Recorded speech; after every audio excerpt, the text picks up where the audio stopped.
विनोद वसंतराव जोशी, गांधीनगरला राहणं आहे। मागच्या वर्षी नोव्हेंबर महिन्यामध्ये मला सकाळी एकदम छातीमध्ये दुखायला लागलं, म्हणून मी जवळच्याच हॉस्पिटलमध्ये गेलो। त्यांनी तपासलं आणि त्यांनी सांगितलं की ब्लॉकेजेस आहेत, तुम्हाला ताबडतोब ऑपरेशन करावं लागेल। मी म्हटलं मला ऑपरेशन करायचं नाही, मला इथून सुट्टी पाहिजे आहे। ते म्हणाले सुट्टी देणं जमणार नाही, सिरियस आहे। म्हटलं असेल, पण मला म्हटलं इथून सुट्टी पाहिजे आहे।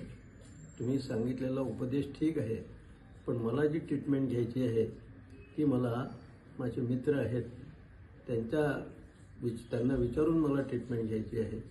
त्यामुळे त्यांच्याशी संपर्क करणं आवश्यक आहे। म्हणून मी तिथूनच डॉक्टर प्रदीप पाटील यांना फोन लावला, त्यांचं बोलणं करून दिलं। तिथून मी सुट्टी घेतली आणि मग इकडच्या दवाखान्यामध्ये येऊन दाखवलं आणि रोज सलाईन आणि मशीन अशी ट्रीटमेंट घेतली। त्यांनी माझे ब्लॉकेजेस साफ झाले आणि आज मी व्यवस्थित सगळं माझं काम करतो आहे। आपण बऱ्याच गोष्टी ऐकतो, पण आपण त्या कृतीमध्ये करत नाही आणि म्हणून कधीकधी आपल्याला फायदा होत नाही। आपलं जे काही आपल्याला करायचं आहे ते करण्यासाठी सर्वात महत्त्वाचं म्हणजे आपलं स्वास्थ्य चांगलं राहणं हे सर्वात महत्त्वाचं आहे।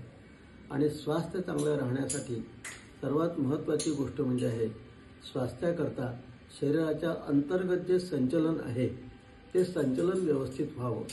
आता संचलन म्हणजे काय? ज्या काही नसा आहेत, ज्या काही शरीरामधले वाहते प्रवाह आहेत ते खंडित व्हायला नकोत, त्यांनी त्रास होतो। जसं आपण पाण्याचा वापर करतो, वॉश बेसिन वापरतो, आपण कुठे सांडपाणी असतं, कुठे आणखीन काही, त्या पाण्याचा प्रवाह जर खंडित झाला तर पाणी पुढे जाणार नाही आणि मग सगळी घाण आणि अस्वच्छता त्या ठिकाणी निर्माण होईल आणि मग आपण ते स्वच्छ करायला गेल्यानंतर बराचसा आपल्याला खर्च करावा लागतो, किंबहुना तोडताड करावी लागते। याकरता आपण जिथे पाणी वापरतो, मग ते कुठल्याही प्रकारचं असो, त्याची जर स्वच्छता जर आपण नेहमी करत राहिलो तर आपल्याला प्रवाहामध्ये अडथळा येणार नाही आणि प्रवाहामध्ये जर अडथळा आला नाही तर आपलं प्रवाहित काम जे आहे हे चांगलं आणि सुकर होतं। त्याचप्रमाणे आपल्या शरीराचं आहे, आपल्या शरीराचा अंतर्गत प्रवाह, आपल्या शरीरामध्ये ज्या रक्तवाहिन्या ज्या आहेत त्या रक्तवाहिन्यांमधला प्रवाह हा नैसर्गिकरित्या चांगला व्हावा याच्याकरता त्याचीसुद्धा वयोमानाप्रमाणे साफसफाई करणं आवश्यक असतं आणि साधारण वय झाल्यानंतर ती साफसफाई जी आहे ती जर करत राहिलं तर आपल्याला त्याचा त्रास होत नाही आणि कुठल्याही प्रकारे आपण बाधित राहत नाही। आता ही व्यवस्था पूर्वी नव्हती, पण आता ही व्यवस्था निर्माण झालेली आहे, उपलब्ध झालेली आहे। पूर्वी आपण चुलीवर स्टोव्हवर स्वयंपाक करतो, आज गॅसवर आपण स्वयंपाक करायला लागलेलो आहोत। ही जशी उपलब्धता झाली आहे तसे ज्या ज्या गोष्टींची उपलब्धता झालेली आहे त्या त्या गोष्टींचा आपण वापर केला पाहिजे।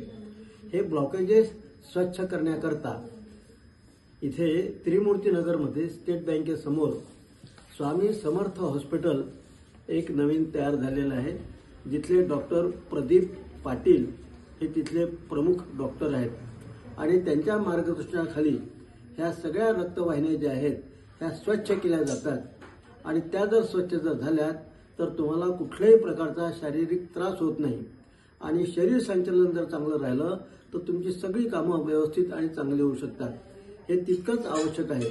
म्हणून मला असं म्हणायचं आहे की प्रत्येकाने आपल्या वयोमानाप्रमाणे त्यांना भेटून, त्यांचा सल्ला घेऊन, त्यांचं मार्गदर्शन घेऊन आपण जर आपल्या शारीरिक स्वच्छता जर केली तर आपलं स्वास्थ्य चांगलं राहू शकतं आणि त्याचा आपल्याला चांगला परिणाम मिळू शकतो।